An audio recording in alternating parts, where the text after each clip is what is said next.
জামাত শিবিরের সফলতা দেখে বিএনপি নড়েচড়ে বসেছে। বিএনপি তাদের নিষ্ক্রিয় করে রাখা খালেদা জিয়া, জিয়াউর রহমান পন্থী, ভারতের আধিপত্যবাদের বিরুদ্ধে সোচ্চার ডানপন্থী, বাংলাদেশি জাতীয়তাবাদ এবং ইসলামী মূল্যবোধে বিশ্বাসী যে অনেক নেতা আছে, যাদেরকে এতদিন ভারতপন্থীরা কোণঠাসা করে রেখেছে, তারেক রহমানের নির্দেশে পরিকল্পিতভাবে তাদেরকে সামনে আনা হচ্ছে, টেস্ট করা হচ্ছে, দেখি এবার কিছু ভালো হয় কিনা। কিন্তু লাভ নাই, যতই চেষ্টা করেন এই তারেকের বিএনপি বাংলাদেশে টিকবে না। এদের পরিণতি হবে জাতীয় পার্টির মতো ছোট্ট একটা দলে, মুসলিম লীগের মতো ছোট্ট একটা দলে রূপান্তরিত হবে। বিএনপির যে বিশাল প্রয়োজনীয়তা বা স্পেস বাংলাদেশের রাজনীতিতে, বিএনপির যে ফিলোসফি ছিল জিয়াউর রহমানের, সফলতার জায়গা ওইটি, কিন্তু ওই জায়গাটা নেবেন পিনাকি ভট্টাচার্যরা। তারা এসে রাজনীতিতে জিয়াউর রহমানের যে থিওরি, যার সমর্থক বাংলাদেশের বেশিরভাগ ভোটার, ওইটা পিনাকিরা চমক দেখিয়ে নিয়ে নেবেন, মাহমুদুর রহমানরা, ইলিয়াস, কনক সরোয়াররা। Just wait and see. কিন্তু বিএনপি পারবে না। কিন্তু বিএনপি চেষ্টা একটু করছে, আমরা দেখছি, চেষ্টা করলেও পারবে না।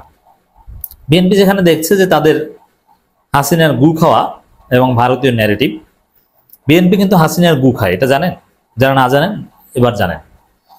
হাসিনার গু খাওয়া এবং ভারতীয় ন্যারেটিভ এটা চলছে না, এটা পরাজিত হচ্ছে। এ কারণে তারা কিছুটা নড়েচড়ে বসেছে। এখন দেখেন, সাপোজ এই বিএনপি যে গণবিচ্ছিন্ন হয়ে গেছে, এর জন্য দায়ী কারা? ভারতপন্থী বিএনপি নেতারা। তারা প্রতিপক্ষকে রাজাকার, স্বাধীনতার বিরোধী ট্যাগ ম্যাগ, এগুলো কারা করে? এক নম্বর বুদ্ধিজীবীদের মধ্যে ওই শাহেদ আলম, ডাক্তার জাহেদ, আব্দুল নূর তুষার, এই টাইপের ভারতীয় দালালরা, ইসকনের সদস্যরা।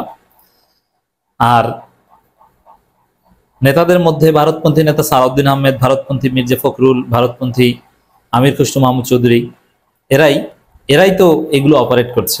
এদের নেতৃত্বে তো বিএনপির এই ভরাডুবি। এখন এই সালাউদ্দিন, রিজভী কিংবা মির্জা ফখরুল, আমির খসরু, এরা যদি হঠাৎ করে ভারতের আধিপত্যবাদের বিরুদ্ধে সোচ্চার হয়ে যায়, হাসিনা গু খাওয়া বাদ দিয়ে দেয়, তাহলে মানুষ একদম নগ্নভাবে বুঝে যায় না যে পরাজিত হয়ে এখন এই লাইনে আসে। তা সকালে এক লাইনে, বিকালে এক লাইনে, এরকম রাজনীতি করলে হবে? তো জনগণের কাছে এটাও ধরা খাবে। এজন্য কি করা যায়? ধীরে ধীরে ওই সালাউদ্দিন, ফখরুল, আমির খসরু, মানে ভারতপন্থী যারা আছে, এরা থাক তাদের মতো, এরা একটু কথা কম বলুক, কিন্তু যারা ভারতের আধিপত্যবাদের বিরুদ্ধে সোচ্চার স্ট্রিগারলি, এবং যারা ট্রেন্ডে গা ভাসায় নাই, এর মানে ভারতপন্থী হওয়ার ট্রেন্ডে গা ভাসায় নাই, প্রয়োজনে দলের মধ্যে কোণঠাসা থেকেছে কিন্তু ভারতপন্থী হয় নাই, বরং সুযোগ পেলে, মাইক হাতে পেলে ভারতের আধিপত্যবাদের বিরুদ্ধে বলে গেছেন, এবং ইসলাম বিরোধী হন নাই, শরিয়া আইনের প্রতি কোনো বিদ্বেষ দেখান নাই, ইসলামপন্থীদেরকে মৌলবাদী ট্যাগ দেন নাই, চান্দাবাজিতে গা ভাসান নাই, মানে এই টাইপের যারা ছিল, তারেক রহমান এখন হাতে পায়ে ধরে তাদেরকে বলছেন যে বাবারা, আপনারা একটু মাইক হাতে নিয়ে দুই চারটা কথা বলেন। এবং বিএনপি দখলকৃত মিডিয়াগুলোকে বলে দিয়েছে এখন সালাউদ্দিন, আমির খসরু, এদের চাইতে এই ভারতের আধিপত্যবাদের বিরুদ্ধে সোচ্চার যেসব নেতারা, তাদের বক্তব্য বেশি প্রচার করবা। এটা হচ্ছে বিএনপি নড়েচড়ে বসা। এই জন্য আপনি দেখবেন সামনে যে আমির খসরুদের চাইতে দেখবেন যে সেলিমা রহমানের বক্তব্য হঠাৎ করে বেশি সামনে আসছে। বিভিন্ন প্রোগ্রামে সেলিমা রহমান দাওয়াত পাচ্ছে, তার বক্তব্য দেখাচ্ছে বিএনপি মধ্যে মিডিয়াগুলো। ডক্টর মঈন খান, তার বক্তব্য দেখাচ্ছে। ডক্টর খন্দকার মোশাররফ হোসেন অনেক প্রোগ্রামে দাওয়াত পাচ্ছে বিএনপিতে, প্রেস ক্লাবে, অমুক জায়গায়, যেখানে এখন তারা দামই পায় না। এই মঈন খান, সেলিমা রহমান, খন্দকার মোশাররফ, এদেরকে গুনেই না, যদিও স্থায়ী কমিটির সদস্য। ব্যারিস্টার জমিরুদ্দিন সরকারকে কেউ চেনেই না বিএনপি, কিন্তু এক সামনে দেখবেন যে তাদেরকে সামনে আনা হচ্ছে। এটা বিএনপি সিদ্ধান্ত নিয়েছে, আমি জেনে শুনে বলছি। তারই অংশ হিসাবে দর্শক, আলতাফ হোসেন চৌধুরী সামনে এসেছেন, তার বক্তব্য বিএনপি এখন প্রচার করছে। আলতাফ হোসেন চৌধুরী বলেছেন, পাকিস্তানকে ভাঙলেও বাংলাদেশের জন্য কিছু করেনি ভারত। এর মানে ভারতের আধিপত্যবাদের বিরুদ্ধে, ভারতের ষড়যন্ত্রের বিরুদ্ধে বিএনপির নেতারা এখন কথা বলা শুরু করেছে।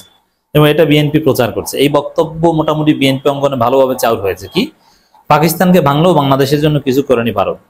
এখন এই বক্তব্য যদি তারেক রহমান দেন তাহলে অনেক পাপ মোচন হয়ে যায়। এতদিন যে ভারতের দালালি করেছেন বা হাসিনা গু খেয়েছেন এটা কিছুটা ধামাচাপা পড়ে, কারণ ভারতের আধিপত্যবাদের বিরুদ্ধে যে সোচ্চার বিএনপি এটা এক বক্তব্যে প্রমাণিত হয়ে যায়।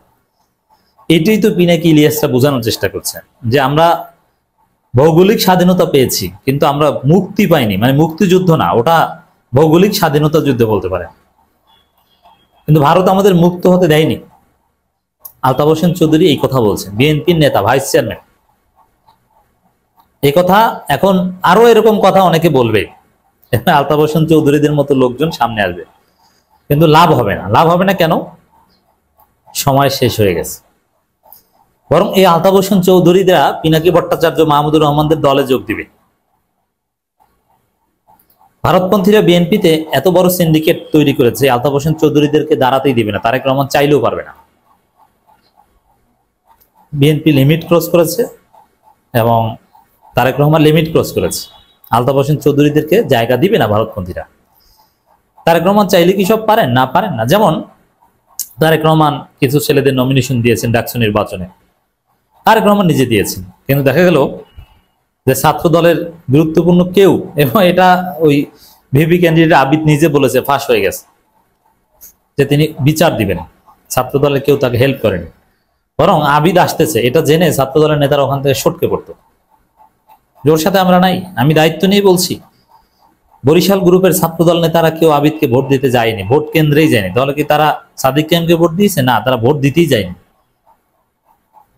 তো ওখানে কমপক্ষে বরিশাল গ্রুপের ছাত্রদলের কমপক্ষে 200-250 ভোট আছে, আরো 200-250-300 আর 200-250 ভোট আছে। আর তার বাইরে এরা যদি চেষ্টা করত, বরিশালের লোকজনের মধ্যে প্রচুর ইজম কাজ করে। সাদিক কায়েমরা চট্টগ্রামের, তো বরিশালের অনেক ছেলেরা যারা সাদিক কায়েমকে ভোট দিয়েছে বুঝিয়ে শুনে বরিশাল গ্রুপে আরো হয়তো 1000 ভোট নিতে পারত।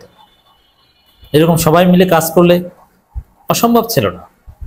কিন্তু তারেক রহমানের নির্দেশে কি ছাত্রদল ইউনাইটেড হয়েছিল? তারেক রহমানের পছন্দের প্রার্থীর পক্ষে কি কাজ করেছে ছাত্রদল? করে নাই। ইন্টারেস্টিং।